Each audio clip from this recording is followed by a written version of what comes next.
Sa gabi ng unang gabi ng kasal, kakababa lang ng asawa ko sa ibaba. Lumapit ang kasambahay at bumulong sa tenga ko. Huwag mong iinumin ang tasa ng lotus tea sa mesa. Huwag mo itong tikman kahit kaunti. May inilagay silang gamot sa isip doon. Kapag ininom mo unti-unti kang mawawalan ng katinuan, madalas kang mag-hallucinate.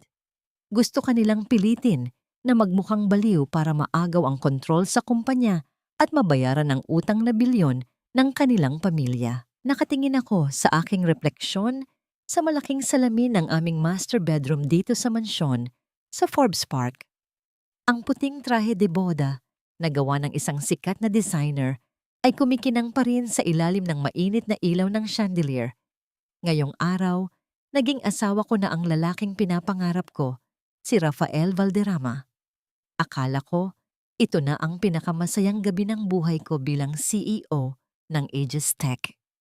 Pagkatapos ng maraming taon ng pagpapakapagod sa mundo ng teknolohiya, sa wakas, mayroon na akong masasandalan. Pero bakit tila may kumukurit na kaba sa aking dibdib? Hinanap ko si Raf. Kanina pa siya lumabas para kumuha raw ng mainit na tsaa.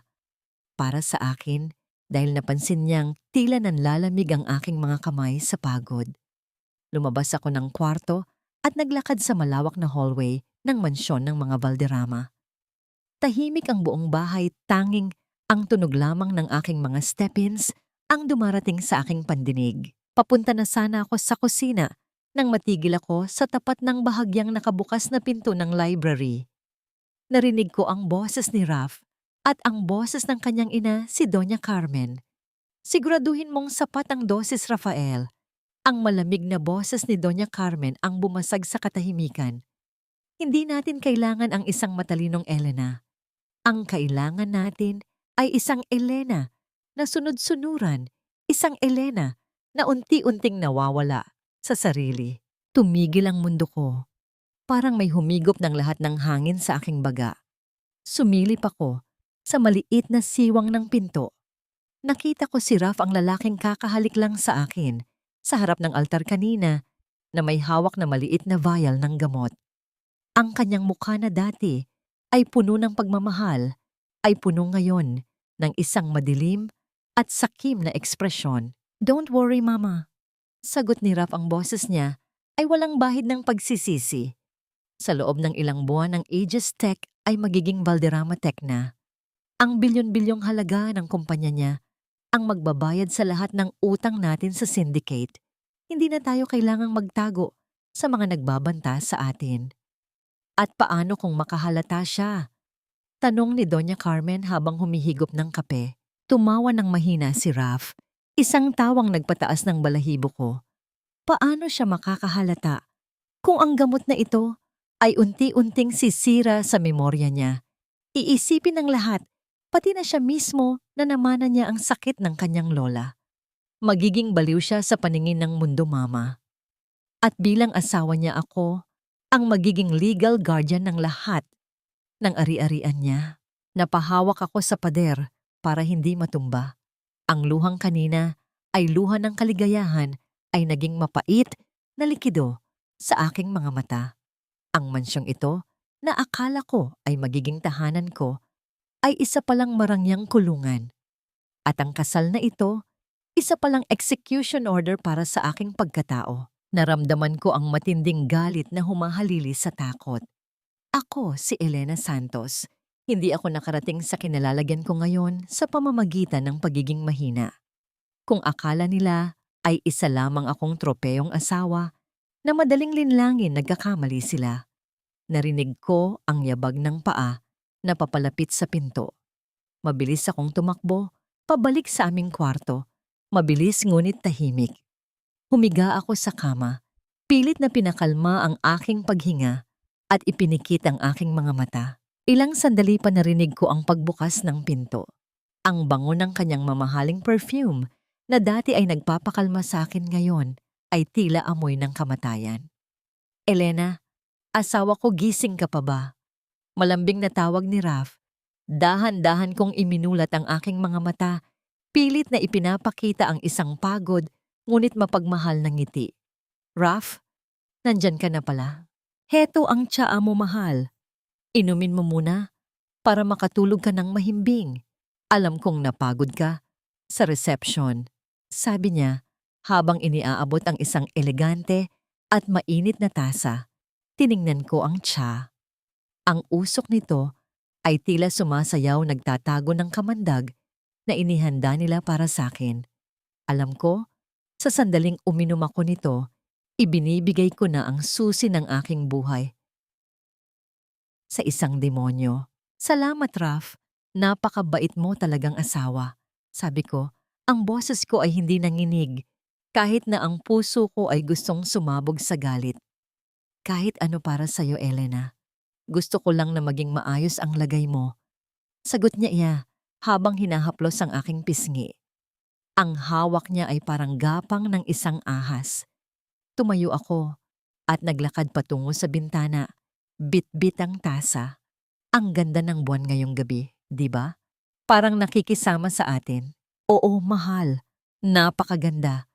Sabi niya habang nakatitig sa akin, hinihintay ang bawat higop ko. Hinarangan ko ang kanyang paningin gamit ang aking katawan habang nakatingin sa labas. Sa isang mabilis na galaw, itinapon ko ang halos lahat ng laman ng tasa sa malaking paso ng halaman na nasa tabi ng bintana. Ang natitirang kaunting likido ay itinapat ko sa aking labi, kunwari ay lumulunok. Humaharap ako sa kanya, ipinakita ang halos bakanteng tasa. Napakasarap. Salamat, Raf. Mabuti naman. Ngayon humiga ka na. Hayaan mong ang gamot. Ang tsa ang magpatulog sa'yo. Sabi niya, may kakaibang kislap sa kanyang mga mata. Humiga ako at nagkunwaring onta-unting bumibigat ang aking mga talukap. Naramdaman kong umupo siya sa tabi ko.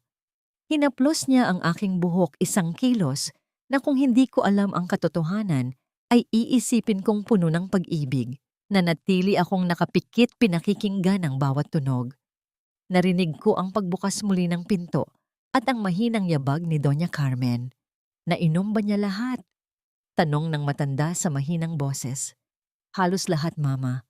Sa loob ng ilang minuto, tulog na ang reyna ng Edgestec. Sagot ni Raf. Naramdaman ko ang bigat ng presensya nila sa gilid ng aking kama. Ang aking kwarto, ang aking santuwaryo, ay naging lungga ng mga boya. Mabuti, sabi ni Doña Carmen. Bukas sisimulan nating ipakita sa mga katulong na tila nagiging malilimutin siya. Kailangan nating iset up ang entablado para sa kanyang pagkabaliw. Rafael, siguraduhin mong makuha ang access codes ng kanyang personal na server sa laptop niya habang tulog siya. Gagawin ko, Mama. Pero dahan-dahan lang tayo. Kailangan nating magmukhang mga nag-aalalang kapamilya sa harap ng publiko. Narinig ko ang kanilang pag-alis at ang marahang pag-click ng pinto. Nanatili akong hindi gumagalaw sa loob ng halos 10 minuto nang masiguro kong wala na sila. Dahan-dahan kung iminulat ang aking mga mata. Ang dilim ng silid ay tila naging malinaw sa aking paningin. Hindi niyo ako kilala, Raf. Doña Carmen. Akala niyo ay nakuha niyo na ang lahat. Pero hindi niyo alam, ang mansyong ito ay puno ng mga smart devices na ako mismo ang nag-design. Ang bawat sensor, ang bawat camera, ang bawat mikropono, sa akin ang mga yan. Akala niyo ay kinukulong niyo ako. Hindi. Kayo ang pumasok sa loob ng aking laboratorio. Bukas magsisimula ang pag-arte ko. Pero habang iniisip niyo na unti-unti akong nawawala sa sarili, isa-isa kong kukunin ang bawat ebidensya ng inyong kataksilan. Hindi lang pera ang kukunin ko sa inyo. Kukunin ko ang inyong dangal, ang inyong kalayaan at ang inyong kinabukasan. Tumayo ako at kinuha ang aking cellphone na nakatago sa ilalim ng unan. Nagpadala ako ng isang maikling mensahe kay Rose, ang katulong na nakita kong umiiyak kanina dahil pinahiya ni Doña Carmen. Rose, kailangan kita. May kapalit ang tulong mo. Ipinikit ko muli ang aking mga mata nang marinig ko ang yabag ni Raf na pabalik sa kwarto. Ramdam ko ang pagtabi niya sa akin sa kama. Naramdaman ko ang kanyang hininga sa aking leeg habang dahan-dahan niyang inilalapit ang kanyang bibig sa aking tainga. Akala niya ay tulog na ako. Akala niya ay tapos na ang laban. Hinawakan niya ang isang hibla ng aking buhok at bumulong sa isang boses na kasing lamig ng yelo na bumaon sa aking puso. Matulog ka na, asawa ko. Dahan-dahan mong namnamin ang bawat sandali ng iyong katinuan dahil ito na ang huling gabi na makikilala mo ang sarili mo. Bukas pagmamay-ari na kita at pagmamay-ari ko na ang lahat ng sayo. Hindi niya alam sa ilalim ng kumot ang aking mga kamao ay nakakuyom ng mahigpit. Magsimula na ang laro, Rafael, at titiyakin ko sa larong ito. Ako ang huling nakatayo. Ang sikat ng araw na pumapasok sa bintana ng aming silid ay tila nanunukso. Dapat sana ay isa itong masayang umaga, ang unang umaga ko bilang asawa ni Rafael. Pero sa halip, na pagmamahal ang nararamdaman ko ay ang malamig na hapdi ng pagkakanulo. Pinanood ko si Raf habang natutulog pa siya sa aking tabi. Ang mukha niya ay tila anghel, napakaamon, napakalinis. Mahirap paniwalaan na ang mga labing iyan ang bumigkas ng mga salitang tatapos sa aking katinuan kagabi. Dahan-dahan akong bumangon, tinitiyak na hindi siya magigising. Pagbaba ko sa dining area, nandoon na si Doña Carmen. Nakaupo siya sa kabisera, tila isang reyna na naghihintay ng kanyang mga alipin. Ang kanyang mga mata na dati ay puno ng pekeng init para sa akin ngayon, ay tila sumusuri sa bawat galaw ko. Magandang umaga, Elena. Bati niya, ngunit ang boses niya ay walang buhay. Bakit tila maputla ka? Hindi ba maganda ang tulog mo? Huminga ako ng malalim at pilit na pinatunog ang aking boses na tila nangihina. Hindi ko po alam, Mama.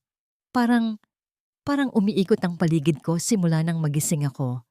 Siguro ay dahil sa pagod kagabi. Nakita ko ang mabilis na pagngiti sa kanyang mga labi. Isang nangiting tagumpay na pilit niyang itinatago sa likod ng kanyang tasa ng kape. Ganyan din ang naramdaman ko nung kabataan ko. Baka kailangan mo lang uminom ulit ng tsaa na ibinigay ni Rafael. Umupo ako sa tapat niya. Inihain ng katulong na si Rose ang aking almusal. Napansin ko ang panginginig ng mga kamay ni Rose habang inilalagay ang plato sa harap ko.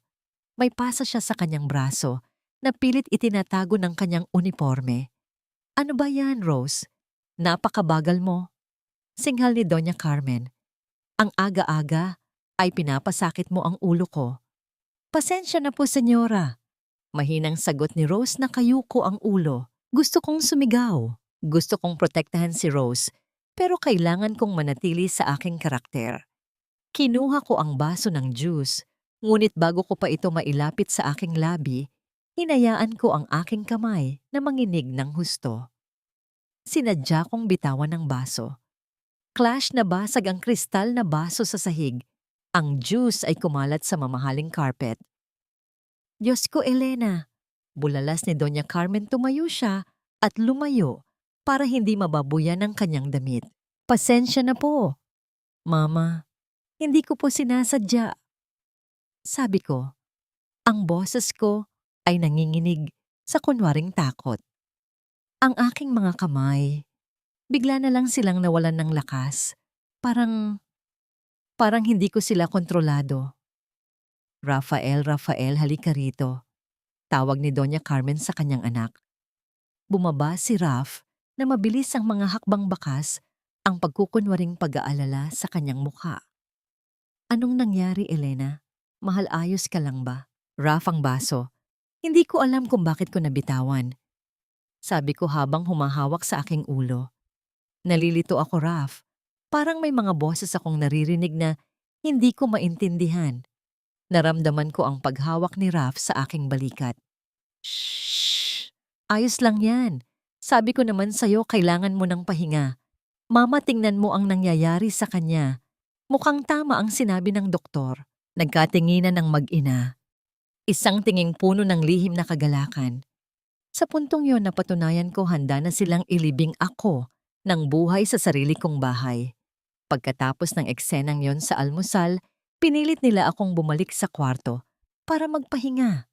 Ngunit sa sandaling sumara ang pinto, ang panghihina sa aking muka ay napalitan ng talim. Kinuha ko ang aking laptop. Kailangan kong pasukin ang security system ng bahay. Ako ang nag-install ng karamihan sa mga smart features dito bago kami lumipat, kaya alam ko ang bawat sulok nito. Pero nang itype ko ang aking admin password, isang pulang babala ang lumabas sa screen.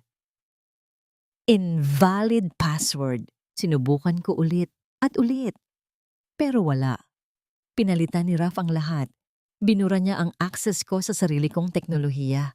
Naramdaman ko ang panlalamig ng aking mga kamay, pero sa pagkakataong ito, hindi ito pag-arte. Galit ito. Maya-maya, narinig ko ang isang malakas na kalabog sa labas ng aking silid, kasunod ang iyak ni Rose, at ang galit na boses ni Doña Carmen. Binuksan ko ng bahagya ang pinto. Wala kang kwenta. Ang dumi-dumi ng ginawa mo. Sigaw ni Doña Carmen habang itinutulak si Rose sa pader. Pati ba naman ang pagpupunas ng alikabok ay hindi mo magawa ng tama? Siguro ay nagnanakaw ka na naman ng oras para magpahinga. Sasampalin na sana ni Doña Carmen si Rose nang lumabas ako ng kwarto. Naglalakad na tila lulungay-lungay. Mama, ano pong nangyayari? Tanong ko sa malat na boses. Tumigil ang kamay ng matanda sa ere. Lumingon siya sa akin, pilit na binabago ang kanyang ekspresyon. Wala ito, Elena. Itong batang ito kasi, napakatigas ng ulo. Lumapit ako kay Rose. Nakita ko ang takot sa kanyang mga mata. Hayaan niyo na po siya, Mama. Baka ako ang may gawa niyan. Hindi ko na matandaan. Parang inutusan ko siyang gawin ang ibang bagay kanina. Napakunot ang noo ni Doña Carmen ngunit lalong lumapad ang kanyang pagkukunwaring awa. O sige, kung yan ang sabi mo. Rose, umalis ka na sa harap ko bago pa magbago ang isip ko? Mabilis na tumakbo si Rose paalis. Pero bago siya tuluyang lumayo, nagtagpo ang aming mga mata. Isang segundo lang iyon, pero sapat na para maiparating ko sa kanya na hindi siya nag-iisa. Lumipas ang maghapon na tila isang bilanggo ako sa loob ng sariling silid. Pagsapit ng hating gabi, nang masiguro kong mahimbing na ang tulog ni Raf sa tabi ko, dahil na rin siguro sa pagod niya sa pag-aasikaso ng mga papeles sa kumpanya, ay dahan-dahan akong bumangon. Kailangan kong makahanap ng ebidensya.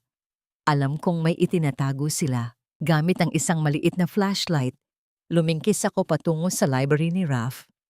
Alam ko kung nasaan ang kanyang vault na nakatago sa likod ng isang painting. Sinubukan kong hulaan ang code. Ang petsa ng aming kasal mali. Ang birthday niya mali. Sinubukan ko ang birthday ng kanyang yumaong asawa, si Clarice. Click. Bumukas ang vault. Ang aking puso ay tumitibok ng mabilis, tila gustong kumawala sa aking dibdib. Sa loob, may mga bundle ng pera, mga alahas, na mukhang hindi sa akin, at isang makapal na folder. Binuksan ko ang folder. Doon bumungad sa akin ang isang dokumento na nagpatigil sa aking hininga. Isa itong Special Power of Attorney. Nakasaad doon na ibinibigay ko kay Rafael Valderrama ang buong karapatan na pamunuan ng Aegis Tech, ibenta ang aking mga share at kontrolin ang lahat ng aking bank accounts kung sakaling mawala ako sa tamang pag-iisip. At sa ibaba ng dokumento, nakita ko ang aking pangalan. May pirma. Isang pirma na kamukhang-kamukha ng sa akin, pero alam kong hindi ko isinulat. Napaluha ako sa galit. Hindi lang nila ako gustong baliwin. Pinirmahan na nila ang hatol sa aking buhay bago pa man ako magsimulang lumaban. Biglang may narinig akong kaluskos sa labas ng pinto. Mabilis kong ibinalik ang folder at isinara ang vault. Pinatay ko ang flashlight at nagtago sa dilim sa likod ng malaking silya. Bumukas ang pinto. Ang anino ni Raf ay pumasok sa silid. Alam kong nandito ka, Elena. Bulong niya sa dilim. Ang boses niya ay wala ng bahid ng tamis. Ito ay boses ng isang predator na alam na ang kanyang huli ay nagpupumiglas. Huminto ang mundo ko. Nakita niya ba ako o Sinusubukan niya lang kung lalabas ako. Pinigil ko ang aking paghinga. Pilit na hindi gumagawa ng kahit anong ingay habang ang anino ni Raf ay dahan-dahang lumalapit sa kinalalagyan ko. Nanigas ang buong katawan ko sa likod ng malaking silya. Ang boses ni Rafael ay parang haplos ng yelo sa aking batok. Alam kong nandito ka, Elena. Alam niya ba talaga? O sinusubukan niya lang akong palabasin? Naririnig ko ang marahang yabag ng kanyang mga paa sa carpet. Papalapit ng papalapit sa kinalalagyan ko. Ang tibok ng puso ko ay parang tambol na sobrang lakas na tatakot ako na baka marinig niya ito sa sobrang tahimik ng library. Sa isang iglap, kailangan kong magdesisyon. Kung magtatago ako at mahuhuli niya, tapos na ang lahat. Kailangan kong gamitin ang tanging alas na mayroon ako ngayon, ang aking pagkukunwari. Dahan-dahan akong tumayo, ngunit hindi bilang ang matapang na CEO. Tumayo ako na tila isang taong ligaw ang mga mata ko ay walang focus at ang aking mga kamay ay nakayakap sa sarili kong balikat. Raf, bakit? Bakit ang dilim dito? Bulong ko ang boses ko ay puno ng kalituhan. Huminto si Raf. Nakita ko ang anino niya sa ilalim ng buwan na tumatagos sa bintana. Ibinalik niya ang kanyang mapagmahal na maskara. Pero sa pagkakataong ito, may halong pangungutya ang kanyang tono. Elena mahal, anong ginagawa mo rito sa oras na ito? Lumapit siya sa akin at hinawakan ang aking mga braso. Dapat ay natutulog ka. Narinig ko si Clarice. Sabi ko, pilit na pinanginginig ang aking boses habang binabanggit ang pangalan ng kanyang unang asawa. Tinatawag niya ako Raf. Sabi niya may kinuha ka raw sa kanya. Naramdaman ko ang biglang paghigpit ng hawak niya sa akin. Mukhang tumama ako sa isang sensitibong bahagi. Huwag kang magsalita ng ganyan, Elena. Patay na si Clarice. Guni-guni mo lang yan dahil sa sakit mo. Halika na, ibabalik na kita sa kwarto. Habang inaalalayan niya ako pabalik, naramdaman ko ang kanyang pagkasuklam. Pero sa loob-loob ko nagdiriwang ako. Naniwala siya. Akala niya ay tuluyan na akong nilalamon ng ilusyon. Kinabukasan humingi ako ng pagkakataon na maligo ng matagal. Sa loob ng malawak na banyo ng master bedroom, sinarado ko ang pinto at binuksan ang shower para malunod ng ingay ng tubig ang anumang tunog na gagawin ko. Kinuha ko ang isang maliit na prototype na smartphone na itinago ko sa loob ng isang hollowed-out na bote ng mamahaling lotion. Bilang CEO ng Aegis Tech, ako mismo ang nagsulat ng kernel code para sa smart home system ng mansyong ito. May iniwan akong backdoor o isang lihim na lagusan sa system na hindi alam kahit ng pinakamagaling na engineer ni Raf. Ang aking mga daliri ay mabilis na gumalaw sa screen. Access granted. Sa wakas, ang mga kamera na pinatay ni Raf, ang mga sensor na pinalitan niya ng password lahat, ay muling bumukas sa ilalim ng kontrol ko. Ngayon, ako na ang mata sa dilim. Nakikita ko ang bawat sulok ng bahay sa screen ng aking maliit na phone. Paglabas ko, kailangan ko ng isang kakampi sa loob. Nakita ko si Rose na naglilinis sa laundry area malayo sa paningin ni Doña Carmen. Lumapit ako sa kanya, hindi bilang ang baliw na amo, kundi bilang ang Elena na kilala ng mundo. Rose, tawag ko sa mahinang boses. Nagulat siya at muntik nang mabitawan ang hawak na planggana. Senyora Elena, bakit po kayo nandito? Baka mapagalitan po tayo ni Doña Carmen. Hinawakan ko ang kanyang kamay.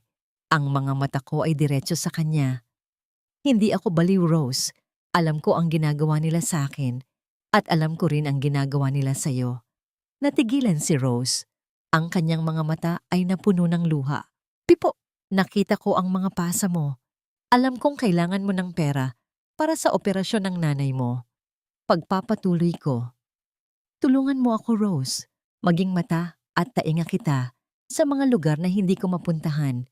At kapalit niyon titiyakin ko na hindi ka nahihimas ng kahit isang mantsa sa bahay na ito habang buhay. Gagamutin ko ang nanay mo at bibigyan kita ng bagong simula.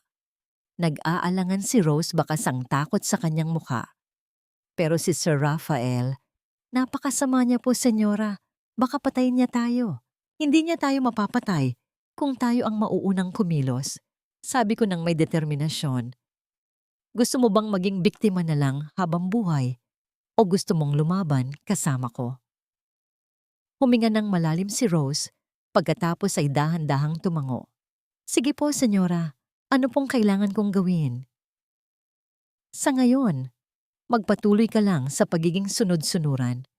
Pero bawat usapan na maririnig mo, bawat dokumentong makikita mo, sabihin mo sa akin. Nang gabing iyon, matapos ang isang nakakapagod na hapunan, kung saan kinailangan kong magkunwaring hindi marunong gumamit ng kutsara at tinidor, bumalik kami ni Raph sa silid. Nagkunwari akong nakatulog agad habang ang aking wireless earpiece na kasing liit ng butil ng palay ay nakakabit sa aking tainga. Nakakonekta ito sa mikropono ng smart speaker sa library ni Raph. Narinig ko ang pagbukas ng pinto sa kabilang linya. Ang boses ni Raph ay narinig ko, mukhang may kausap siya sa telepono.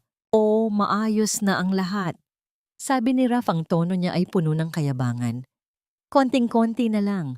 Mukhang mas mabilis itong si Elena kaysa kay Clarice. Masyadong matalino, kasi kaya mabilis ding bumigay ang utak ng ulani ng gamot." Huminto siya sandali, tila nakikinig sa kabilang linya. Pagkatapos ay tumawa siya nang nakakapangilabot. "Huwag kayong mag-alala, hindi na siya aabot sa susunod na buwan. Malapit na siyang sumunod sa unang asawa ko. Nabaliw din at nagpakamatay, di ba iyon din ang isusulat sa report para kay Elena? Isang trahedya ng isang genius CEO na hindi nakayanan ng pressure. Nanlamig ang buong katawan ko. Hindi lang pala pera ang kinuha nila kay Clarice. Kinuha nila ang buhay nito at pinalabas na itong ay nagpatiwakal.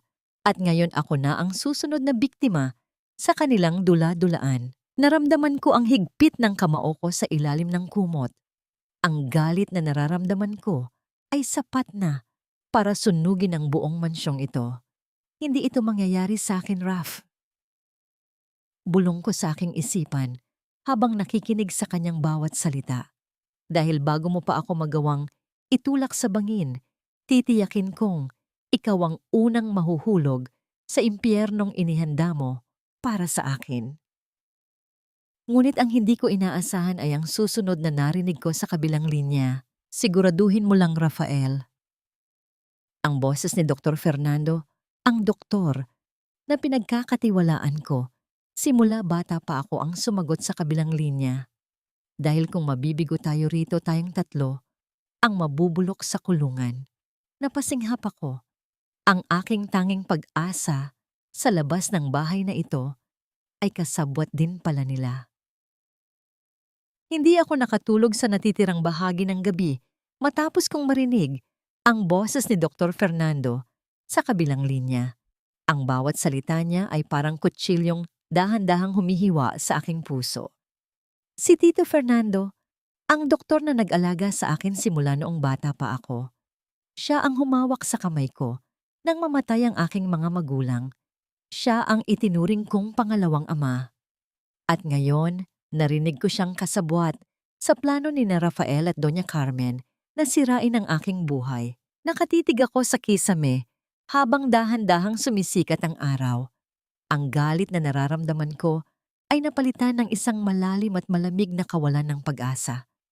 Kung pati ang tanging taong pinagkakatiwalaan ko sa labas ng mansyong ito ay nabili na nila, sino pa ang matatatakbuhan ko? Napatingin ako sa aking mga kamay na nakakuyom sa ilalim ng kumot. Sa mundong ito, ako na lang pala talaga ang kakampi ng sarili ko. Ako at si Rose. "Mahal, gising ka na ba?" Ang boses ni Rafael ay masaya, tila walang bahid ng kataksilan. "Nandito si Dr. Fernando. Gusto niyang tingnan ang kalagayan mo." Huminga ako ng malalim. "Isuot mo ang maskara mo, Elena," bulong ko sa sarili ko. "Huwag mong ipakita na alam mo na ang lahat." Inalalayan ako ni Rafael pababa sa sala. Doon nakaupo si Dr. Fernando, suot ang kanyang puting coat at ang kanyang pamilyar na malumanay na ngiti. Ang nangiting dati ay nagbibigay sa akin ng kapanatagan ngayon ay nagdudulot sa akin ng pangingilabot. Elena Iha, bati niya habang tumatayo. Nabalitaan ko kay Rafael ang mga nangyayari. Kamusta ang pakiramdam mo? Gusto ko siyang sampalin. Gusto ko siyang tanungin kung magkano ang ibinayad sa kanya para ipagpalit ang buhay ko. Pero nanatili akong tahimik, ang aking mga mata ay pilit kong ginawang matamlay at walang buhay. Mabigat po ang ulo ko, Tito. Mahinang sagot ko. Parang may mga aninong sumusunod sa akin. Iyon na nga ang sinasabi ko, Dr. Singit ni Doña Carmen na kapapasok lang sa sala. Minsan ay kinakausap niya ang sarili niya at kung ano-anong kakatwang bagay ang sinasabi tungkol sa namayapang asawa ni Rafael. Nag-aalala na talaga kami. Lumapit sa akin si Dr. Fernando at hinawakan ang aking pulso. Huwag kang mag-alala, Elena. Normal lang yan dahil sa matinding stress na pinagdadaanan mo. Pero kailangan nating ayusin ang gamot mo. Mukhang hindi sapat ang tsaa lang. May kinuha siyang maliit na case mula sa kanyang bag. Sa loob niyon ay isang syringe at isang vial ng malinaw na likido. Ito ay isang stabilizer, Elena. Paliwanag niya habang hinahanda ang ineksyon. Makakatulong ito para kumalma ang isip mo at mawala ang mga boses na naririnig mo. Alam ko kung ano ang likidong yan. Hindi yan stabilizer. Iyan ang gamot na unti-unting magpapalabo ng aking isipan, ang kemikal na gagawin akong isang sunod-sunuran na parang robot. Ayoko po niyan, Tito. Sabi ko, pilit na ipinapakita ang takot. Natatakot ako sa karayom. Kailangan mo ito, mahal, sabi ni Rafael habang hinahawakan ng mahigpit ang aking balikat. Ang kanyang hawak ay tila isang bakal na rehas. Para rin ito sa ikabubuti mo. Naramdaman ko ang trapiko ng kanilang mga titig. Napapaligiran ako. Sa sandaling iyon, alam kong wala akong takas. Kung lalaban ako ng pisikal, malalaman nilang hindi ako baliw. At baka mas lalong maging marahas ang kanilang hakbang. Kailangan kong gawin ang pinakamahirap na desisyon sa buhay ko. Kailangan kong tanggapin ang kamandag para manatili ang aking disguise. Sige po. Kung makakatulong po yan, sabi ko, habang unti-unting pumapatak ang tunay na luha sa aking mga mata, luhang hindi para sa takot sa karayom, kundi para sa pait ng kanilang pagtatraydor. Naramdaman ko ang tusok ng karayom sa aking braso. Dahan-dahan ang malamig na likido ay pumasok sa aking ugat. Sa loob ng ilang segundo, naramdaman ko ang pagbigat ng aking paligid. Ang paningin ko ay nagsimulang lumabo. At ang boses nila ay tila nanggagaling sa ilalim ng tubig. Ayan, matulog ka muna, Elena. Narinig kong sabi ni Dr. Fernando. Dahil sa takot na baka tuluyan akong mawalan ng malay at hindi na magising, pinilit kong gamitin ang aking backup plan. Bago pa man sila pumasok sa bahay, uminom na ako ng isang stimulant na gawa ng aking kumpanya, isang chemical counteragent na dapat ay magpapabagal sa epekto ng anumang sedative. Pero hindi ko alam kung sapat iyon laban sa dosis ni Dr. Fernando para itago ang aking pakikipaglaban sa gamot. Nagsimula akong mag-acting ng isang matinding episode. Hindi alisin niyo sila. Sigaw ko habang nagpupumigla sa pagkakahawak ni Rafael. Nagkunwari akong may nakikitang kung ano sa hangin. Clarice, bakit ka may hawak na kutsilyo? Raf, iligtas mo ako. Nagpumiglas ako ng husto. Itinulak ko ang maliit na mesa sa tabi ko, dahilan para mabasag ang isang mamahalin florera. Nagsisigaw ako hanggang sa mapagod ang aking lalamunan, hanggang sa bumagsak ako, sa sahig humihingal at nanginginig. Kita mo na, Doktor. Sabi ni Rafael, ang boses niya ay puno ng pagkukunwaring lungkot, pero bakas ang kumpirmasyon. Lumalala na talaga siya. Oo, sagot ni Dr. Fernando. Kailangan na natin siyang ilipat sa isang mas controlled na environment. Sa susunod na linggo, kapag naihanda ko na ang mga papeles para sa involuntary commitment, maaari na natin siyang dalhin sa pasilidad. Sa gitna ng aking pagkapagod sa sahig, narinig ko ang lahat. 1 linggo. Mayroon na lamang akong 7 araw bago ako tuluyang mawala sa mundong ito at mabulok sa isang mental institution na kontrolado nila. Inalalayan ako ni Rafael pabalik sa kwarto at inihiga sa kama. Bago siya lumabas, naramdaman ko ang kanyang labi na humalik sa aking noo. Isang halik na mas masahol pa sa dura. Malapit na, Elena. Bulong niya. Malapit na tayong maging malaya sa isa't isa. Nang masara ang pinto, nanatili akong nakahiga, nakikipagbuno sa antok at pagkalito na dulot ng iniksyon. Pero sa gitna ng kadiliman ng aking isipan, may isang maliit na apoy na nananatiling nagniningas. Hindi niyo ako matatalo. Hindi sa sarili kong laro. Kahit na nanghihina, pilit kong inabot ang aking cellphone na nakatago sa ilalim ng kutsyon. Nakita ko ang mensahe ni Rose. Senyora, nakita ko po si Dr. Fernando na may inabot na sobre kay si Rafael sa labas. Mukhang mga dokumento po. Itatago ko po sa laundry room. 1 linggo. 7 araw para baligtarin ang tadhana. 7 araw para iligtas ang aking sarili at ang aking imperyo. Ngunit ang hindi ko alam, habang nagpaplano ako, may isa pang lihim na nakatago sa loob ng mansyong ito na mas nakakakilabot kaysa sa balak nila sa akin. Isang lihim na nakita ni Rose na nagpabago sa lahat.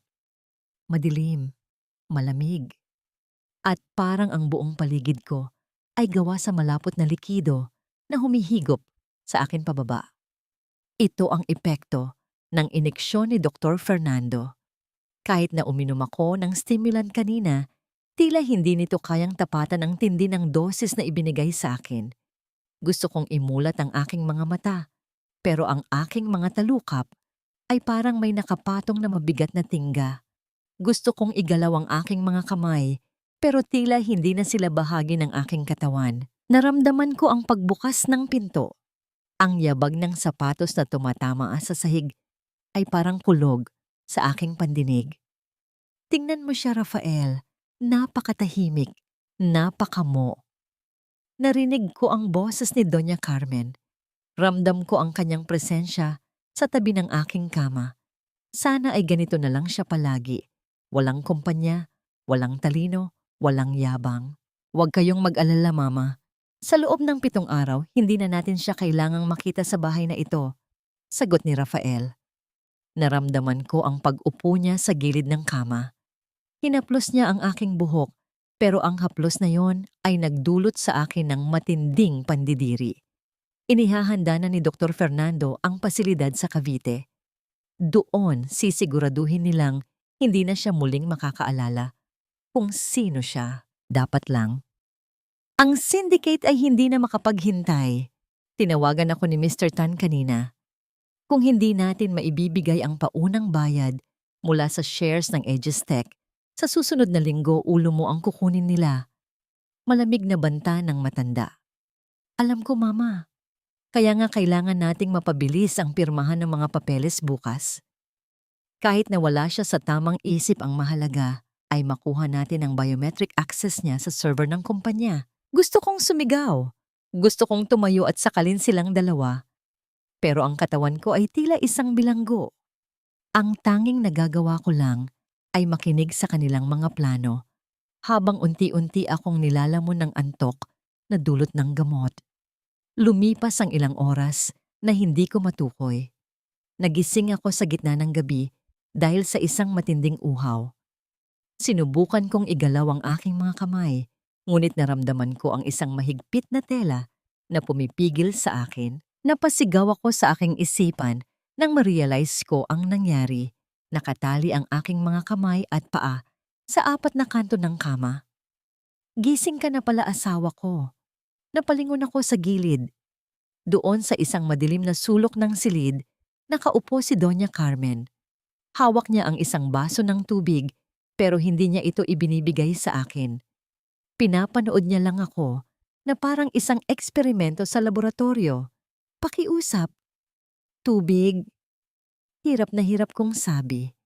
Ang lalamunan ko ay parang tuyong lupa. Tumayo siya at lumapit.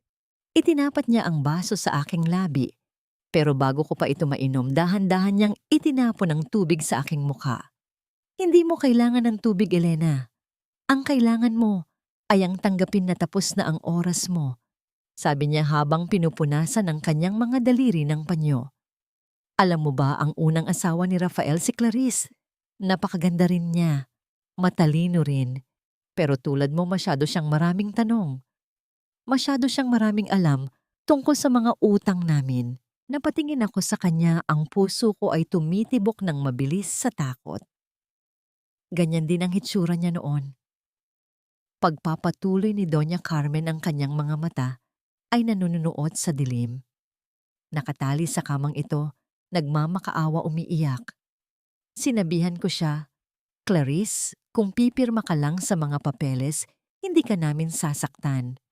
Pero matigas ang ulo niya. Pinili niyang lumaban hanggang sa huli. Lumapit siya sa aking tainga at bumulong ang boses niya ay may halong panlalamig. Kaya ayun, natagpuan siya sa garahe na sa loob ng kotse habang umaandar ang makina. Nalason siya ng usok. Mukhang isang malinaw na kaso ng sariling desisyon. Sino nga ba ang maniniwala sa isang babaeng may kasaysayan ng matinding lungkot at pag-aalala? Nanginig ang buong katawan ko. Pinatay nila si Clarice at ang script na ginamit nila noon ay muli nilang ginagamit sa akin ngayon. Ang mansyong ito ay hindi lang bilangguan.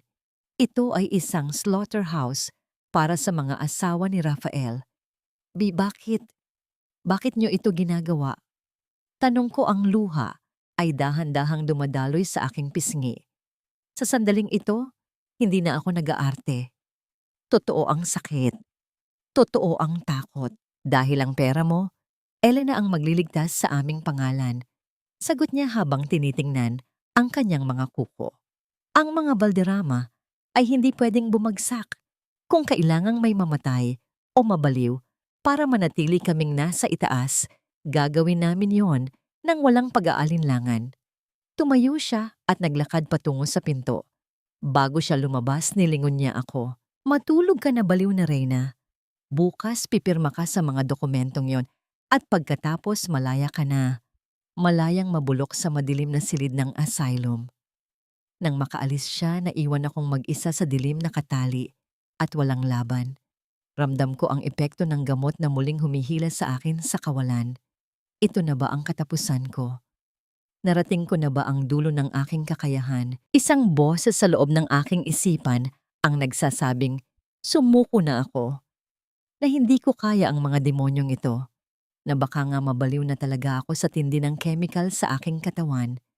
Pero sa gitna ng kawalan ng pag-asa, naramdaman ko ang isang mahinang kaluskos sa ilalim ng kama. Senyora Elena, nandito po ako. Si Rose. Mula sa ilalim ng kama, dahan-dahang lumabas si Rose. May hawak siyang maliit na gunting at isang baso ng tunay na tubig. Ang kanyang mga mata ay puno ng takot, pero nandito siya. Ang tanging taong hindi ko inasahan ay siyang naging liwanag ko sa gitna ng dilim. Rose, tulungan mo ako. Bulong ko. Shh! Huwag po kayong maingay, senyora. Kanina pa po ako nagtatago rito simula nung pumasok si Doña Carmen. Narinig ko po lahat. Sabi niya, habang dahan-dahang pinuputol ang mga telang nakatali sa aking mga kamay. Hindi ko po hahayaang mangyari sa inyo ang nangyari kay Ma'am Clarice. Mabait po siya sa akin noon at hindi ko siya naipagtanggol. Ngayon, itataya ko ang buhay ko para sa inyo. Nang lumuwag ang pagkakatali, sa akin niyakap ko si Rose ng mahigpit. Ito ang unang pagkakataon na nakaramdam ako ng init ng tunay na pagkalinga sa bahay na ito. Salamat, Rose. Maraming salamat, sabi ko habang iniinom ang tubig na dala niya. Pakiramdam ko ay bumalik ang kahit kaunting lakas sa aking katawan. Senyora, kailangan na nating kumilos. Nakita ko po si Sir Rafael na may kausap na mga lalaking mukhang goons sa goons sa labas ng gate kanina. May ibinigay silang baril sa kanya. Nanlamig ako. Mukhang hindi na nila hihintay ng 7 araw. Kung hindi ako pipirma bukas, baka may mangyaring hindi ko na makokontrol dito mismo. Rose, kailangan mong mahanap ang gamot na ibinigay sa akin ni Dr. Fernando. Kunin mo ang vial sa bag niya kung nandito pa siya o kahit ang lalagyan nito. Kailangan kong malaman ang eksaktong laman para makagawa ako ng panlaban gamit ang mga kemikal sa kumpanya. Gagawin ko po, senyora. Pero kailangan niyo pong mag-ingat.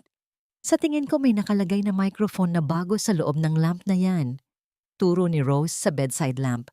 Napatitig ako sa lamp. Maging ang mga huling oras ko ay gusto nilang kontrolin. Pero sa tulong ni Rose, muling nabuhay ang aking determinasyon.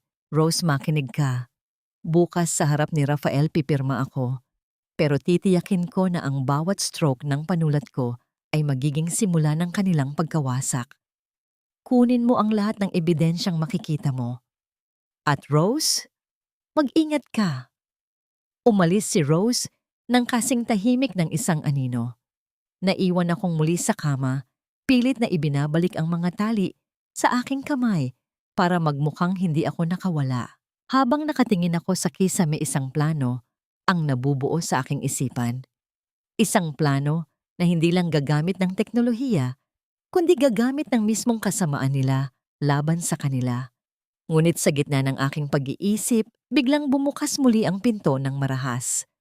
Pumasok si Rafael, pawis na pawis at may hawak na baril. Ang kanyang mga mata ay parang sa isang taong nawalan na ng katinuan. Elena, tumayo ka dyan. Ngayon na tayo pipirma. Hindi na ako makapaghintay ng bukas. Sigaw niya habang hila-hila. Ako pabangon mula sa kama. At sa sandaling iyon, ang acting ko bilang isang baliw ay kailangang maging mas kapani-paniwala kaysa sa dati dahil ang dulo ng baril ay nakatutok na sa aking sentido. Mariin kong hinawakan ang manibela ng aking sasakyan hanggang sa mamuti ang aking mga kuko. Nararamdaman ko pa rin ang hapdi sa aking sikmura kung saan ako sinuntok ng mga tauhan ni Mr. Tan kanina sa isang madilim na parking lot sa Makati. Ang dugo sa gilid ng aking labi ay tuyo na, pero ang takot na nararamdaman ko ay sariwa pa rin. 3 araw, Valderrama. Ang boses ng go ni Mr. Tan ay paulit-ulit na nag-e-echo sa isipan ko. Kapag wala pa ang paunang bayad mula sa shares ng Aegis Tech, hindi lang ang mansyon niyo ang mawawala. Isasama namin ang mga daliri mo sa bawat bilyon na kulang mo. Mga hayop, kung alam lang nila kung gaano kalapit na ang lahat, konting-konti na lang at mapapasakamay ko na ang kumpanya ni Elena. Pagdating ko sa mansyon, agad akong pumasok sa loob nang hindi pinapansin ang mga bati ng mga katulong. Wala akong oras para sa mga formalidad. Ang kailangan ko ay ang pirma ni Elena. Ang kailangan ko ay ang pera. Rafael, bakit ganyan ang itsura mo? Tanong ni Mama habang pababa siya ng hagdan, suot ang kanyang sutlang robe. Sinalubong ako ng mga tauhan ni Tan, Mama. Sagot ko habang hinahagis ang aking coat sa sofa. Wala na silang pasensya. Kailangan nating ilipat ang kumpanya sa pangalan ko bukas na bukas din. Hindi na tayo makakahintay ng 7 araw. Maghunos dili ka, Rafael, sabi ni Mama, bagaman bakas din ang kaba sa kanyang mga mata. Kailangan nating gawin ito ng legal para hindi tayo mahabol ng board of directors ng Aegis. Sigurado ka bang hindi na makakahalata ang babaeng yon? Baliw na siya, Mama. Nakita mo naman kanina. 'Di ba, kahit ang sarili niyang pangalan, tila hindi na niya alam. Sabi ko, habang kinikwelyuhan ang aking sarili sa salamin. Ang epekto ng gamot ni Fernando ay sapat na para gawin siyang isang gulay na humihinga. Kinuha ko ang aking baril sa drawer ng library. Hindi ko na mapigilan ang aking paranoia. Pakiramdam ko ay may nagmamasid sa akin sa bawat sulok ng bahay na ito. Pupuntahan ko siyang ngayon. Pipilitin ko siyang pumirma. Kung kailangang hawakan ko ang kamay niya para makapirma siya, gagawin ko. Sabi ko nang may determinasyon. Umakyat ako sa silid ni Elena. Pagbukas ko ng pinto, nakita ko siyang nakahiga, nakatali ang mga kamay at paa. Tulad ng iniutos ko, mukha siyang kawawa, mukha siyang isang basag na manika. Ngunit sa halip na maawa, ang tanging nararamdaman ko ay ang pananabik na matapos na ang lahat ng ito. Nang imulat niya ang kanyang mga mata, nakita ko ang takot. Iyon ang gusto ko. Ang takot niya ang nagbibigay sa akin ng kapangyarihan. Elena mahal, sabi ko habang tinututok ang baril sa kanyang sentido. Huwag mo na akong pahirapan. Pumirma ka na sa mga papel na ito at titiyakin kong hindi ka na masasaktan sa pasilidad na pupuntahan mo. Nanginginig siyang tumango. Hinawakan ko ang kanyang kamay at ipinilit ang ballpen sa pagitan ng kanyang mga daliri. Sa bawat stroke ng kanyang pirma, nararamdaman ko ang bigat na nawawala sa aking balikat. Bilyon. Bilyon-bilyon ang halaga ng papel na ito. Matapos makuha ang pirma, lumabas ako ng kwarto na may kasamang tagumpay. Ipinakita ko ang papeles kay Mama na naghihintay sa hallway. Ayan na Mama, tapos na. Bukas pupunta tayo sa opisina ng notaryo at pagkatapos ay sa bangko. Malaya na tayo. Sabi ko habang tumatawa ng mahina. Siguraduhin mong itago ang mga papel na, yan Rafael, paalala ni Mama. At tawagan mo si Dr. Fernando. Sabihin mo sa kanya na ihanda na ang report na tuluyan ng nawala sa katinuan si Elena. Agad kong tinawagan si Fernando.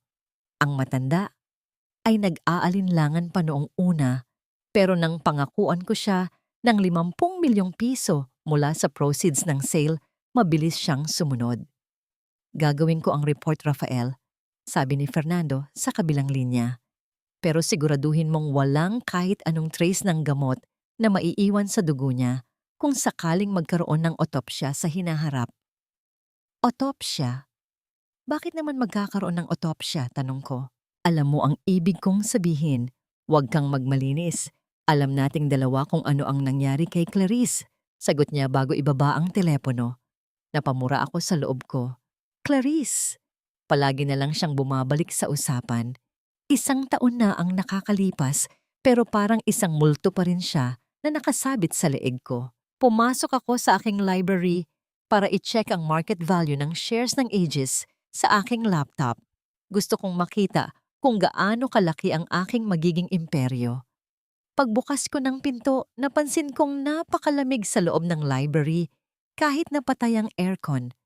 Umupo ako sa aking leather chair at binuksan ang laptop. Ngunit sa halip na ang login screen ang lumabas, isang itim na background ang bumungad sa akin. Napakunot ang noo ko. Ano to, virus? Pinindot ko ang bawat key pero hindi gumagalaw ang computer. Biglang may lumitaw na isang video file. Kusang nag-play ang video. Ang aking hininga ay tila huminto. Ang video ay kuha mula sa dashcam ng kotse ni Clarice noong gabing nagpakamatay siya. Nakita ko ang sarili ko sa video. Nakita ko ang sarili ko na nilalagyan ng tubo ang exhaust pipe patungo sa loob ng bintana ng kotse habang si Clarice ay walang malay sa loob. Paano? Paano nagkaroon nito? Bulong ko ang pawis ay dahan-dahang gumugulong sa aking noo. Sinira ko na ang lahat ng ebidensya. Sinunog ko na ang kotse.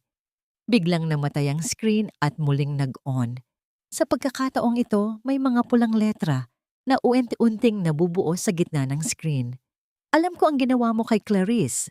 Napatalon ako mula sa aking upuan. Sino to, Elena? Hindi. Hindi niya kayang gawin ito. Sino ka? Sigaw ko sa loob ng tahimik na library. Biglang bumukas ang mga smart speakers sa sulok ng silid. Isang boses ang narinig ko. Hindi ito boses ng tao. Isa itong robotic distorted na boses na parang nanggagaling sa kailalim-liaman ng impyerno. Rafael, handa ka na bang sumunod sa kanya? Sa labas ang mga ilaw ng mansyon ay nagsimulang mag-flicker, bukas patay. Ang smart lock ng library ay kusang tumunog. Click!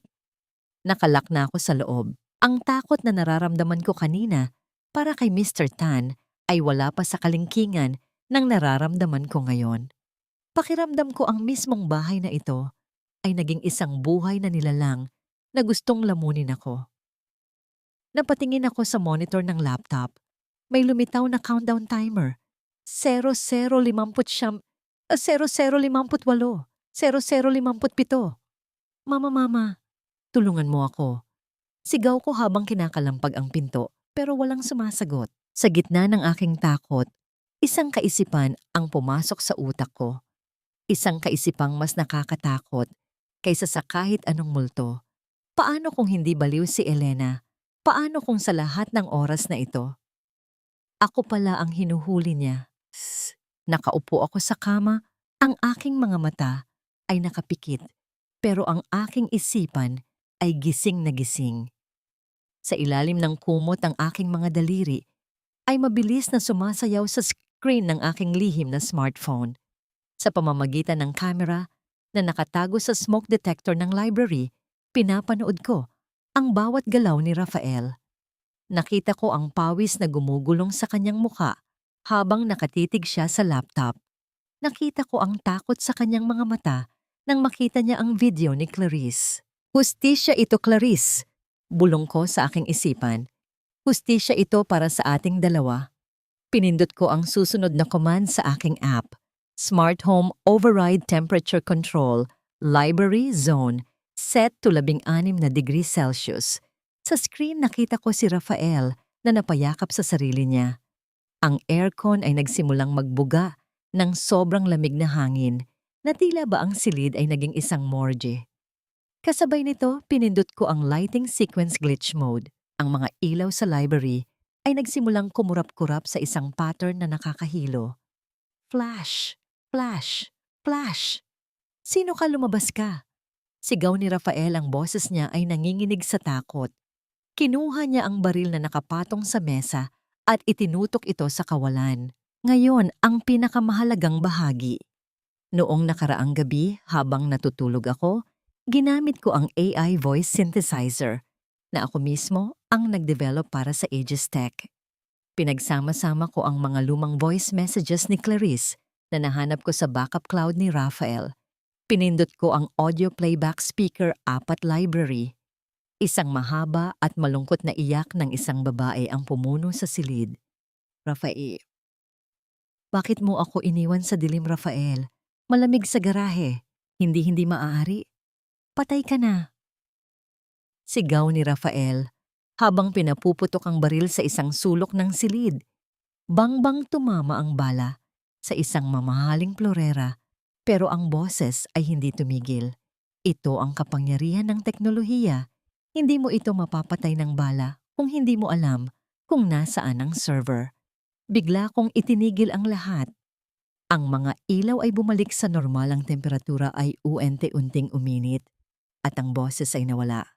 Sa puntong yun, binuksan ko ang smart lock ng pinto.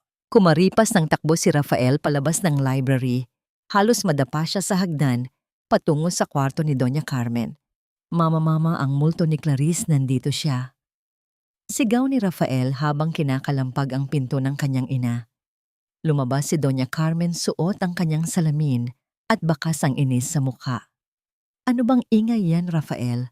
Para kang bata na nakakita ng aswang. Mama, totoo. Ang computer ko ang mga ilaw. Pati ang boses ni Clarice narinig ko. Hingal na, sabi ni Rafael, ang kanyang mga mata ay nanlilisik. Hinawakan ni Doña Carmen ang noo ng kanyang anak.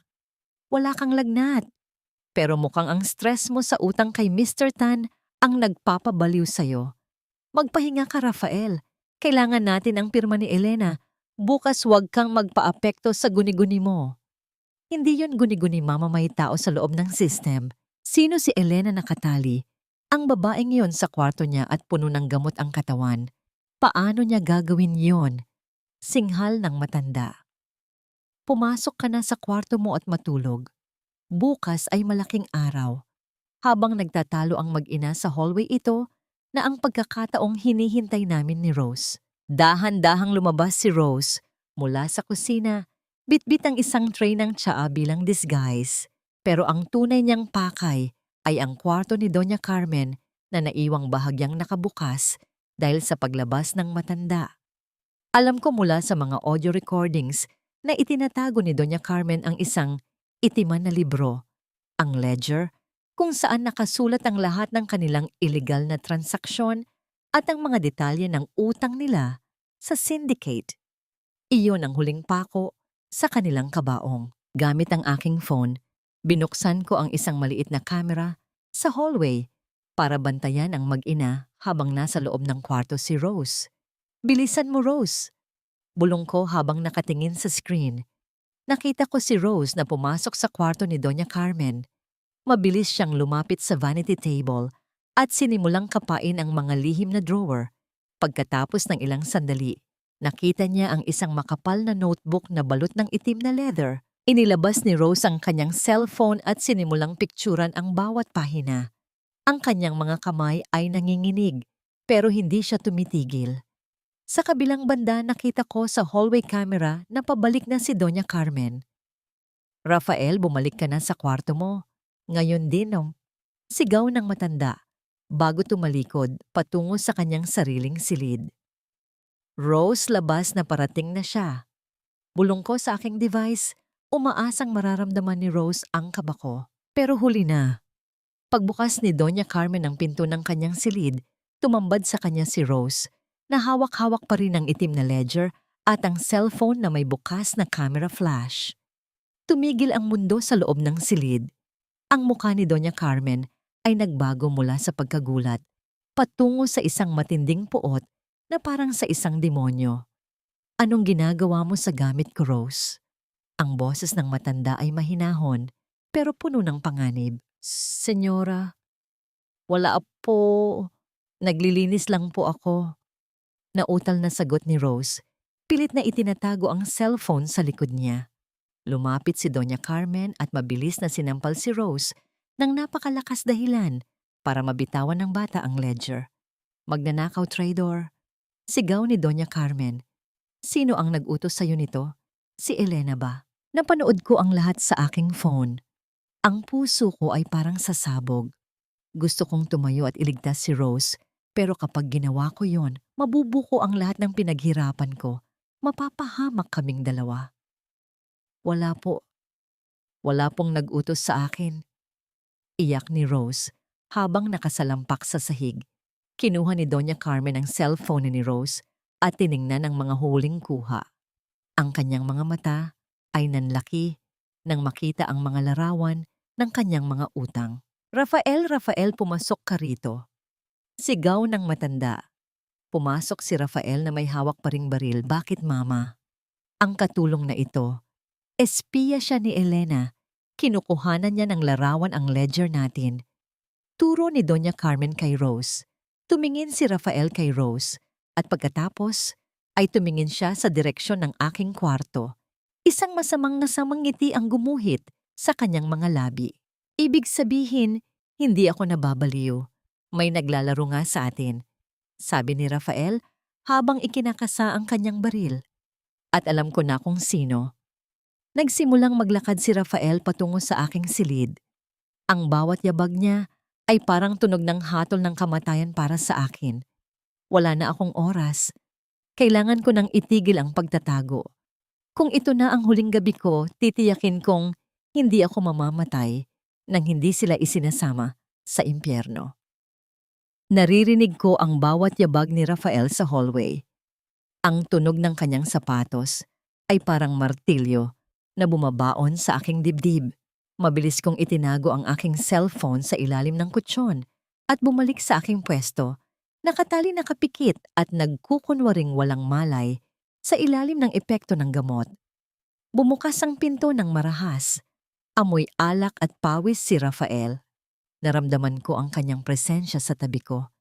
Hindi siya nagsasalita pero ramdam ko ang init ng kanyang galit.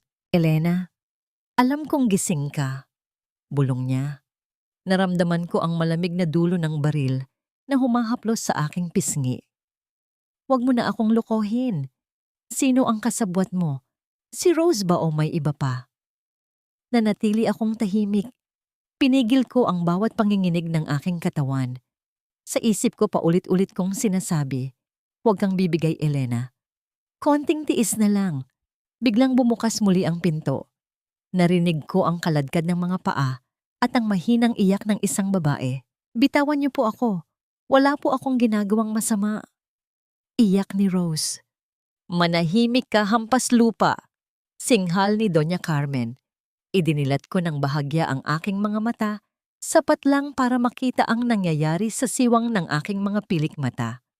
Nakita ko si Rose na kinaladkad ni na Rafael at Doña Carmen sa loob ng aking silid. Ang kanyang mukha ay puno ng pasa at ang kanyang labi ay may dugo. Tingnan mo ang kaibigan mo, Elena.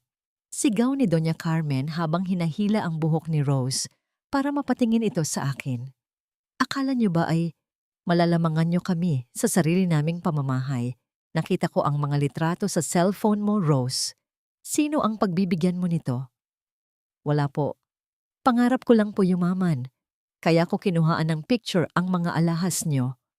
Pagsisinungaling ni Rose, kahit nahirap na siyang magsalita. Sinampal siya ni Rafael ng napakalakas dahilan para tumalsik siya sa paanan ng sofa na nasa dulo ng aking kama. Huwag mo kaming gawing tanga. Saan mo itinago ang iba pang kopya? Nasaan ang ledger? Hindi ko po alam. Parang awa niyo na po. Ikbi ni Rose. Gusto kong sumigaw. Gusto kong tumayo at protektahan si Rose. Ang bawat latay sa kanyang katawan ay parang latay na rin sa aking kaluluwa. Si Rose, na walang ibang ginawa kundi ang maging tapat sa akin, ay nararanasan ng impyerno dahil sa aking plano. Wala kaming mapapala sa batang ito, Rafael. Sabi ni Doña Carmen habang hinihingal sa galit. Palayasin mo na yan. Pero bago yan, siguraduhin mong hindi na siya makakapagsalita kahit kanino. At ikaw, Rose, kapag nalaman kong may nakalabas na kahit isang impormasyon ang nanay mo sa ospital ang unang magbabayad. Opo. Opo. Lalayo na po ako. Huwag niyo lang po saktan ng nanay ko. Pagmamakaawa ni Rose, kinaladkad ni Rafael si Rose patungo sa pinto. Ngunit bago sila tuluyang makalabas, nagsalita si Doña Carmen. Teka, Rose, linisin mo ang kalat mo bago ka umalis. Yung baso na nabasag mo kanina sa tapat ng sofa, pulutin mo. Lumapit si Rose sa sofa habang nakayuko. Ang kanyang mga kamay ay nanginginig. Habang nagpapanggap silang hindi nakatingin, nakita ko ang mabilis na galaw ni Rose. Sinuksok niya ang isang maliit na bagay, ang micro SD card na naglalaman ng lahat ng ebidensya sa pagitan ng mga una ng sofa na malapit sa aking kamay. Tumingin siya sa akin sa huling pagkakataon. Walang salita pero ang kanyang mga mata ay nagsasabing, "Para sa inyo ito, senyora. Tapusin niyo ang laban." Pagkatapos ay tuluyan na siyang kinaladkad ni Rafael palabas. Narinig ko ang malakas na pagsara ng gate sa labas at ang humaharurot na sasakyan. Wala na si Rose. Wala na ang tanging kakampi ko sa bahay na ito. Naiwan kami ni Doña Carmen sa loob ng silid. Nilapitan niya ako at tiningnan ng matagal. "Matalino ka sana, Elena." "Sayang," sabi niya habang inaayos ang aking kumot na tila ba nagmamalasakit siya. Pero sa mundong ito, ang talino ay walang kwenta kung wala kang kapangyarihan. At ngayon, kami na ang may hawak niyon. Lumabas na rin siya at inilak ang pinto mula sa labas. Ilang minuto ang lumipas bago ako dahan-dahang gumalaw. Pinilit kong abutin ang sofa kahit na nakatali ang aking mga paa. Nakuha ko ang maliit na card. Itinago ko ito sa loob ng aking damit malapit sa aking puso. Ito ang sakripisyo ni Rose. Hindi ko ito sasayangin. Pagsapit ng madaling araw, bumalik si Rafael. Sa pagkakataong ito, suot na niya ang kanyang tuxedo para sa gaganaping gala ng Aegis Tech. Mukha siyang desente, mukhang matagumpay, pero sa loob ay isang nabubulok na bangkay. "Gising na, Elena," sabi niya habang kinakalaga ng aking mga tali. "Ngayon ang araw ng iyong huling pagtatanghal. Maraming tao ang naghihintay sa atin. Maraming media. Kailangan nilang makita ang kawawa at baliw na asawa ni Rafael Valderrama." Inalalayan niya ako patungo sa banyo para ayusan. Ang mga makeup artist na dinala nila ay binigyan ako ng isang maputla at mukhang may sakit na anyo. Pinagsuot nila ako ng isang itim na gown na tila ba ako ay dadalo sa sarili kong libing. Bago kami umalis, kinuha ni Rafael ang isang basong tubig at isang kulay asul na tableta. "Inumin mo ito." Utos niya. Ito ay galing kay Dr. Fernando. Mas matapang ito kaysa sa mga nauna. Titiyakin nito na hindi ka makakapagsalita ng maayos sa harap ng mga tao. Magmumukha kang tulala, sapat lang para maniwala ang lahat na hindi ka na fit na mamuno sa kumpanya. Ayoko. Bulong ko pilit na pinalalabas ang aking boses na tila isang bata. Inumin mo o itutuloy ko ang ginawa ko kay Rose sa nanay niya. Banta ni Rafael habang idinidikit ang baso sa aking labi. Napilitan akong buksan ang aking bibig. Naramdaman ko ang pait ng tableta sa aking dila. Sa harap niya dahan-dahan kong nilunok ang tubig. Mabuting bata, sabi ni Rafael habang hinahaplos ang aking ulo. Ngayon tara na. Ang buong mundo ay naghihintay sa ating pagbagsak o sa aking pag-angat. Pagtalikod niya para kunin ang kanyang susi, mabilis kong idinura ang tableta sa loob ng aking panyo na nakatago sa aking palad. Hindi ko ito nilunok. Ang pait ay nananatili sa aking bibig, pero ang katinuan ko ay buo pa rin. Habang naglalakad kami palabas ng mansyon, patungo sa naghihintay na limusin, tumingin ako sa langit. Ang araw ay sumisikat na, pero para sa pamilya Valderrama ito na ang simula ng kanilang pinakamahabang gabi. Dala ko ang ebidensya ni Rose, dala ko ang galit ni Clarice, at dala ko ang talino ni Elena Santos. Sa gabing ito, sa harap ng lahat ng makapangyarihang tao sa bansa, huhubarin ko ang aking maskara. At sa sandaling iyon, titiyakin ko na ang bawat luha na pumatak mula sa aking mga mata ay magiging selyo sa pintuan ng kanilang selda. Ang amoy ng mamahaling pabango ang tunog ng mga nag-uumpugang baso ng champagne at ang nakakasilaw na flash ng mga kamera, ito ang mundo kung saan ako naging reyna sa loob ng maraming taon. Pero ngayong gabi, pumasok ako sa Grand Ballroom ng Shangri-La BGC hindi bilang ang makapangyarihang CEO ng Aegis Tech, kundi bilang isang baliw na asawa na nakaupo sa wheelchair. Ngiti ka lang, Elena, bulong ni Rafael sa aking tainga habang itinutulak niya ang aking wheelchair sa gitna ng mga bisita. Huwag kang gagawa ng kahit anong ingay kung ayaw mong mapahiya ang sarili mo sa harap ng media. Nanatili akong tulala. Ang aking mga mata ay walang pokus at ang aking mga kamay ay nakapatong ng mahina sa aking kandungan.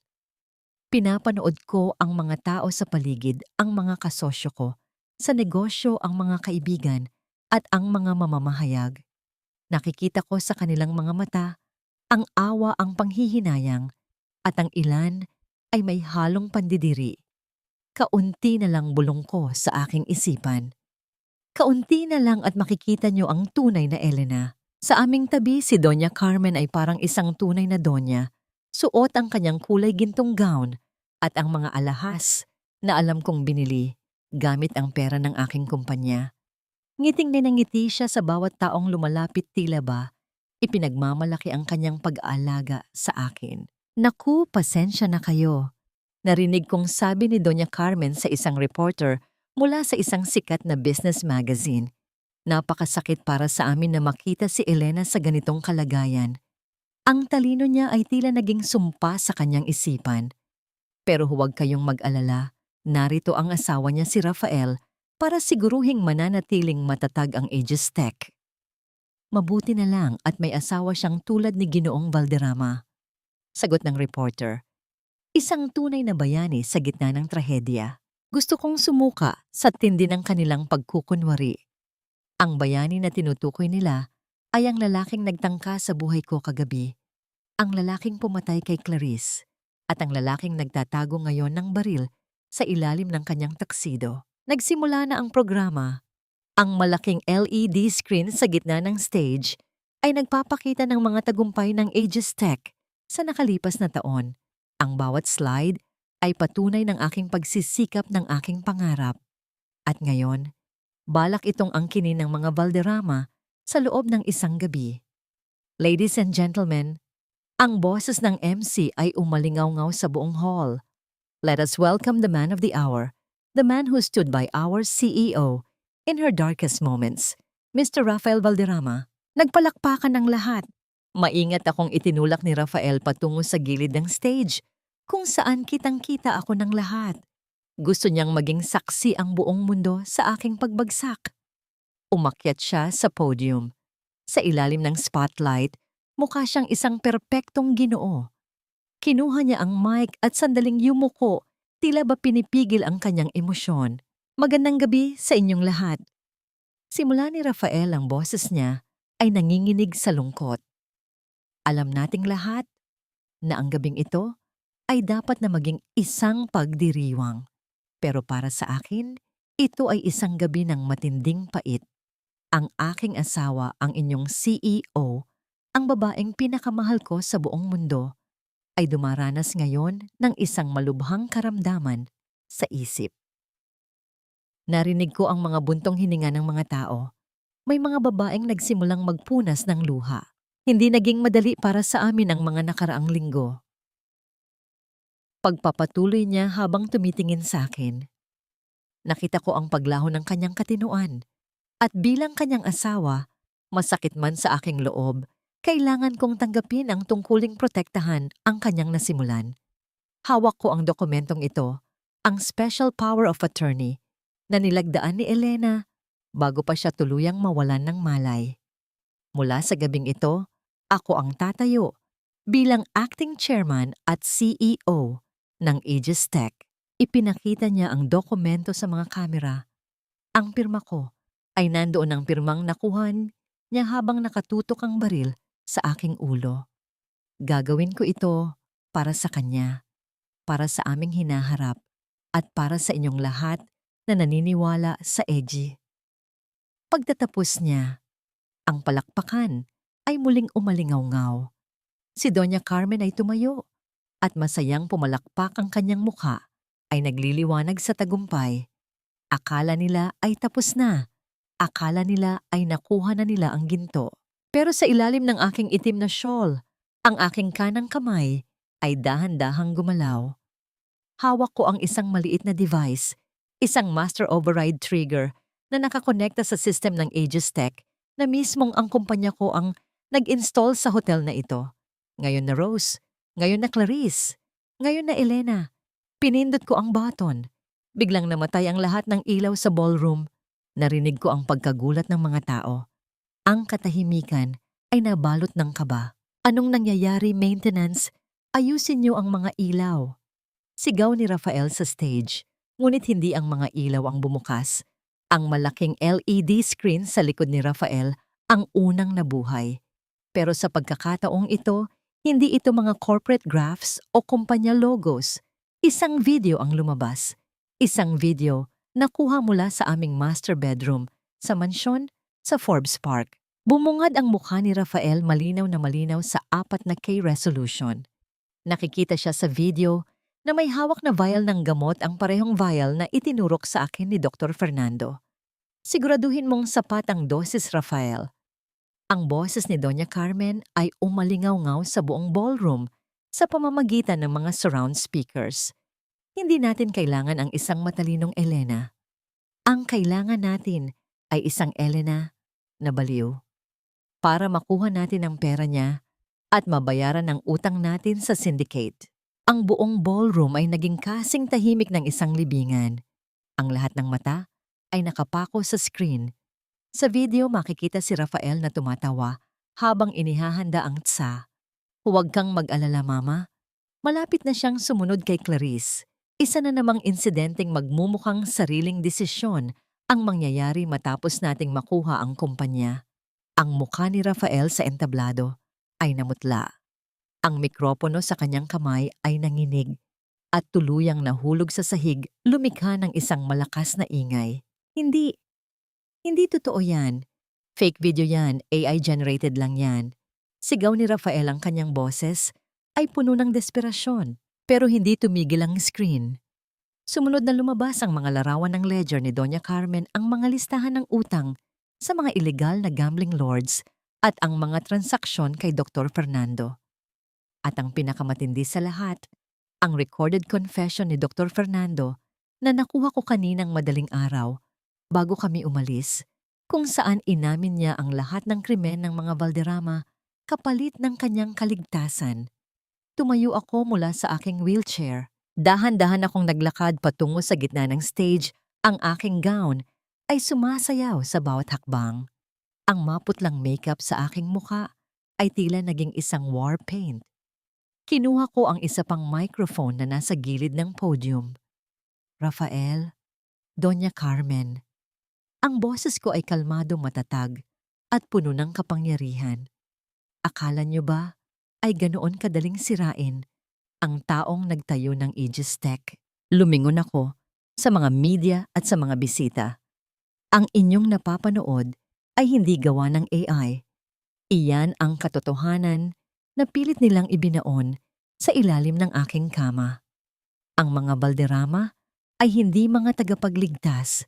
Sila ay mga mamamatay tao at mga magnanakaw. Elena, tumigil ka, sigaw ni Rafael. Nawala na ang kanyang poise. Inilabas niya ang baril mula sa kanyang tuxedo at itinutok ito sa akin sa harap ng daan-daang tao. Nagsigawan ang mga tao. Nagkagulo ang ballroom. Pero nanatili akong nakatayo, diretsong nakatingin sa dulo ng baril. Sige Rafael, ipakita mo sa buong mundo ang tunay mong mukha. Sabi ko nang may malamig na ngiti. Pumatay ka sa harap ng live television. Iyan ba ang paraan mo para maging CEO? Nanginginig ang kamay ni Rafael. Ang pawis ay tumatagas sa kanyang mga mata. Lumingon siya. Sa paligid nakita niya ang mga pulis na nagsisimulang pumasok sa bawat pintuan ng ballroom. Wala ka nang matatakbuhan, Raf, sabi ko. Sa gitna ng kaguluhan nakita ko si Doña Carmen na sinusubukang tumakas sa gilid ng stage. Pero hinarangan siya ng isang babaeng pamilyar ang anyo. Si Rose. Suot ang isang maayos na damit na katayo si Rose nang may dignidad. Hawak ang isang folder na naglalaman ng mga orihinal na dokumento. Sa likod niya ay ang mga opisyal ng NBI. Lumingon muli sa akin si Rafael, ang kanyang mga mata ay puno ng kabaliwan. Kung hindi mapupunta sa akin ang Aegis Tech, walang makakakuha nito. Isasama kita. Elena? Ipinutok ni Rafael ang baril. Bang! Isang putok ang umaling-ongaw sa loob ng marangyang ballroom. Tumigil ang oras. Naramdaman ko ang init ng tingga na lumipad patungo sa akin.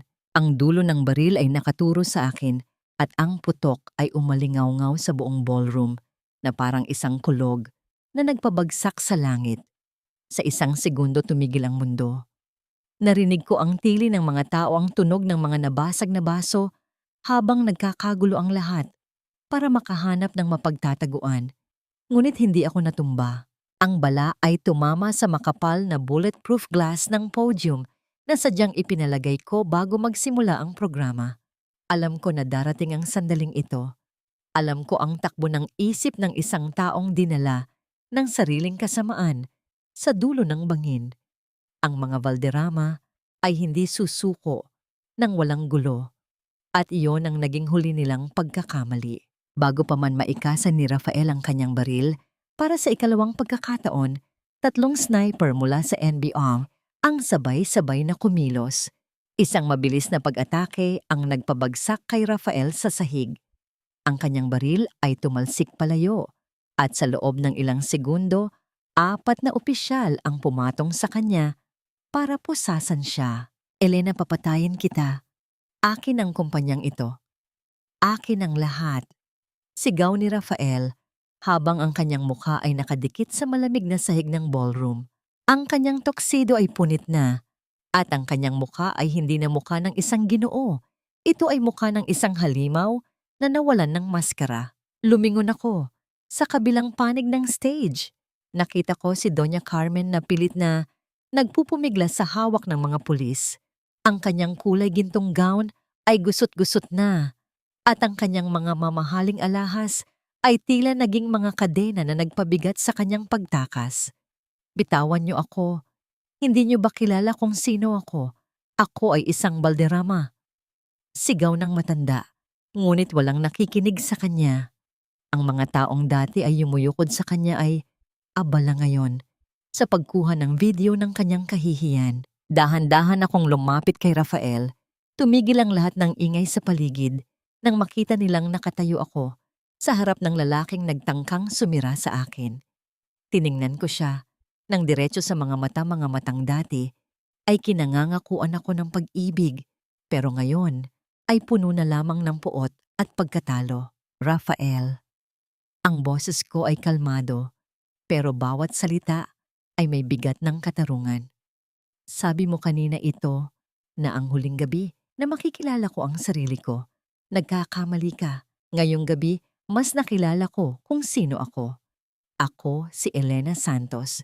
At ang imperyong ito ay hindi naitayo sa pamamagitan ng panlilinlang, kundi sa pamamagitan ng pawis, talino at katapatan. Yumuko ako ng bahagya para bumulong sa kanya sapat lang para siya lang ang makarinig. Para ito kay Clarice at para sa lahat ng babaeng inakala nyo ay mahina. Hindi kami mga biktima, Rafael. Kami ang katapusan nyo. Ikinadkad sila palabas ng ballroom sa harap ng mga kumikislap na flash ng kamera. Bukas ang buong Pilipinas ay malalaman ang kanilang krimen.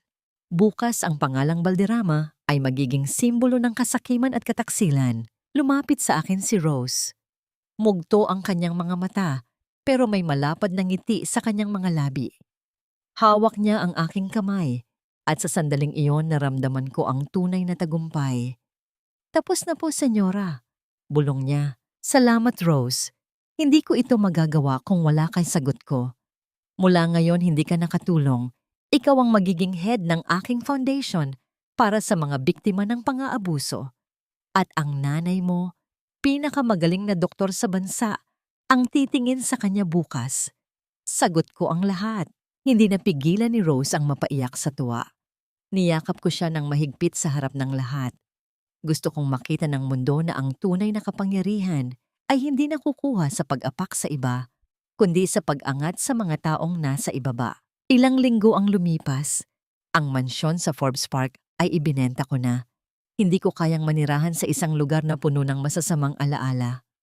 Ang perang nakuha ko ay ibinigay ko sa pamilya ni Clarice bilang bahagi ng danyos na hindi na ibigay sa kanya ng hustisya noon. Bumalik ako sa opisina ng Aegis Tech sa BGC.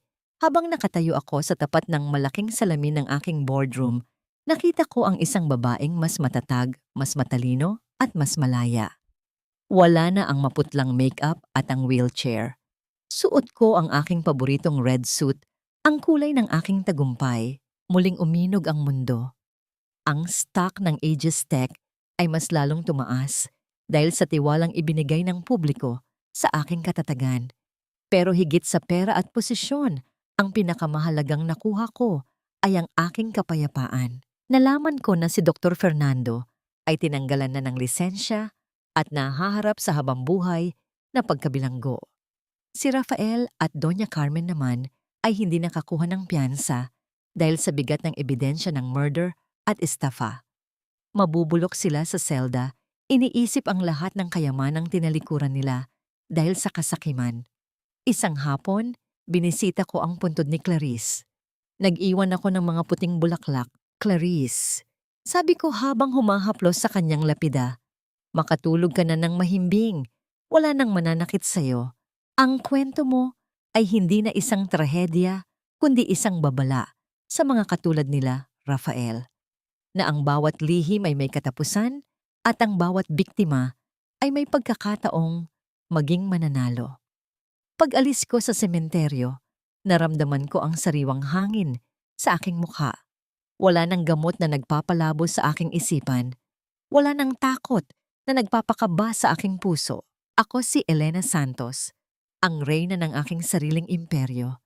At sa pagkakataong ito, wala nang hari o kahit sinong lalaki ang muling makakapangapi sa akin. Dahil ang tunay na soberanya ng isang babae ay nagmumula sa kanyang talino, sa kanyang batas, at sa kanyang pagmamahal sa sarili. Ang laban ay tapos na, at ang aking bagong buhay ay nagsisimula na.